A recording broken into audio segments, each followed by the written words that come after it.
Hello friends, विवा food रेसिपीमध्ये आपले सगळ्यांचे मनापासून स्वागत। आज इथे मी सुक्या मच्छीचा एक प्रकार घेऊन आलेली आहे, जवळा। त्याला सुकट सुद्धा म्हणतात। तर आज इथे आपण सुका जवळा करणार आहोत। कसा करायचा चला बघूयात पुढे। इथे गॅस चालू करून त्याच्यावरती मी कढई ठेवलेली आहे आणि आपला जवळा भाजून घ्यायचा आहे। जवळा भाजून घेतल्याने काय होतं, त्याचा जो वास असतो, वईस जो वास असतो तो पूर्ण निघून जातो, म्हणून आपल्याला ते भाजून घ्यायचे।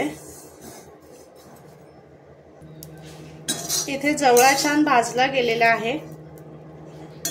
आता गॅस बंद करते आणि आपल्याला हे जवळा स्वच्छ धुवून घ्यायचंय। हे मी धुवून घेते। इथे कढईमध्ये तेल टाकून घेते। तेल चांगलं गरम करून घ्यायचे आपल्याला। तेल गरम झालेले आहे, त्याच्यामध्ये उभी चिरलेल्या 2 मिरच्या टाकून घेते, बारीक चिरलेले लसूण,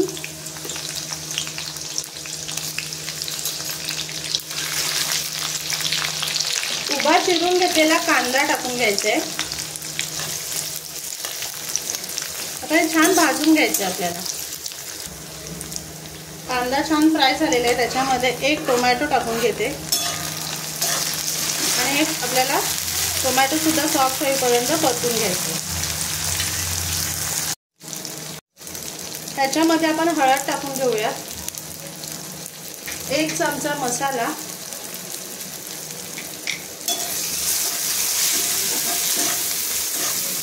इथे भाजून घेतलेला जवळा टाकायचा आपल्याला।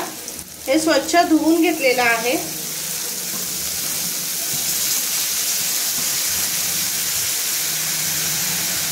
आणि छान परतून घ्यायचे मसाल्यामध्ये। याच्यामध्ये लगेच आपल्याला बटाटा टाकून घ्यायचे। 1 बटाटा सोलून घेतलेला आहे, त्याच्यात छोट्या छोट्या काचऱ्या तयार करून घेतलेल्या आहे। हे व्यवस्थित मिक्स करायचे। आता ह्याच्यामध्ये लगेचच आपल्याला मीठ टाकायचे। सुकी मच्छी जर असेल तर त्याच्यामध्ये कधी मीठ थोडंसं कमीच टाकायचं, कारण सुकी मच्छी ही नेहमी मीठ लावून सुकवलेली असते, ती खार असते, त्याच्यामुळे मीठ थोडं प्रमाणातच टाकायचं। हवे तर नंतर टाकायचं आणि नंतर मीठ त्याच्यात पुन्हा टाकायचे। तर इथे बटाटा शिजण्यासाठी फक्त थोडा मी पाणी टाकून घेणार आहे, जास्त पाण्याचा वापर नाही करायचा आहे। गॅस बारीक करून घ्यायचे, त्याच्यावरती झाकण ठेवून घेऊयात आणि आपण एक 5 ते 10 मिनिटांसाठी शिजून घेऊयात।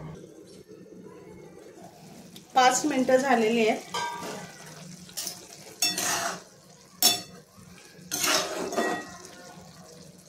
याच्यामध्ये मी थोडा कोकम टाकून घेते आणि कोथिंबीर टाकूया।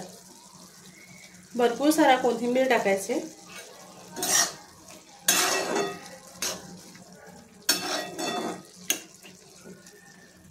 आणि पुन्हा झाकण ठेवायचे आणि पुन्हा 5 मिनिटांसाठी शिजून घ्यायचे।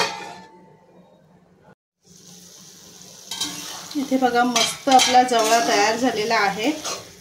आपण बटाटा बघूया, हे पण छान शिजलं गेलेलं आहे। इथे तयार आहे आपला मस्त टेस्टी असा सुका जवळा। बघून तोंडाला पाणी सुटलेलं आहे। तर नक्की बनवा आणि सांगा कसं झालंय ते। आणि असेच आपले नवनवीन व्हिडिओ बघण्यासाठी व्हिडिओला लाईक करा, शेअर करा आणि सबस्क्राईब करा। चला तर मग आपण भेटूयात आता पुढच्या व्हिडिओमध्ये।